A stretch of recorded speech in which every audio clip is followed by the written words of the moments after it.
Pesan terakhir Anton sebelum tewas ditabrak Kalia Maut di Pekanbaru. Sebelum meninggal dunia ditabrak mobil Kalia Maut bersama istri dan anaknya, Anton Sujarwo, 38, ternyata sempat memberikan pesan perpisahan ke rekan-rekannya. Diketahui, terjadi kecelakaan maut, mobil minibus Toyota Calya, nomor polisi F1817V, yang ditumpangi Lydia dan dikemudikan kekasihnya Anthony Romansyah, 44, menabrak motor hingga menewaskan satu keluarga di Jalan Hang Tuah, Kota Pekanbaru, Riau, Rabu, tanggal 1 Januari tahun 2024. Adapun satu keluarga yang tewas tersebut yakni Anton Sujarwo, istrinya, Afrianti, 42, dan Aditya Aprilio Anjani, 10, anak laki-lakinya. Adapun isi chat terakhir Anton dibagikan teman-temannya. Seolah perpisahan, Anton Sujarwo mengirim beberapa pesan ke teman-temannya sebelum kecelakaan di Pekanbaru.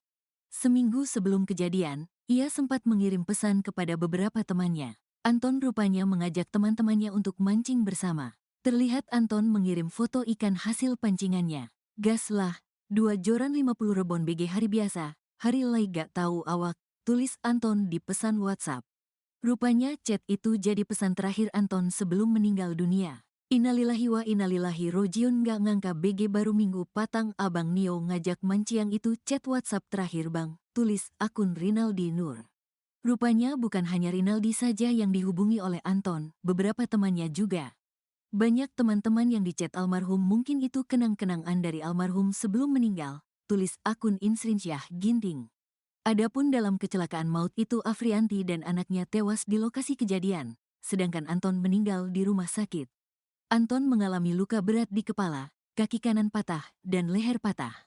Diketahui mobil yang dikendarai Anthony Romansyah ini membawa 2 penumpang, yakni wanita bernama Lydia Ristiawati Putri, 25, dan pria bernama Denny, 30, usai pulang dugem malam tahun baru. Dari hasil pemeriksaan tes urin, ketiganya positif narkoba jenis zat amfetamin dan metamfetamin. Kepergian satu keluarga yang tewas ditabrak mobil Calya meninggalkan duka yang mendalam bagi anaknya di awal tahun baru. Alda Fitria Anjani, anak pertama Anton dan Afrianti, menangis tanpa henti melihat ayah, ibu, dan adiknya terbujur kaku. Tahun baru menjadi momen duka mendalam bagi Alda, yang kehilangan kedua orang tua dan adiknya sekaligus.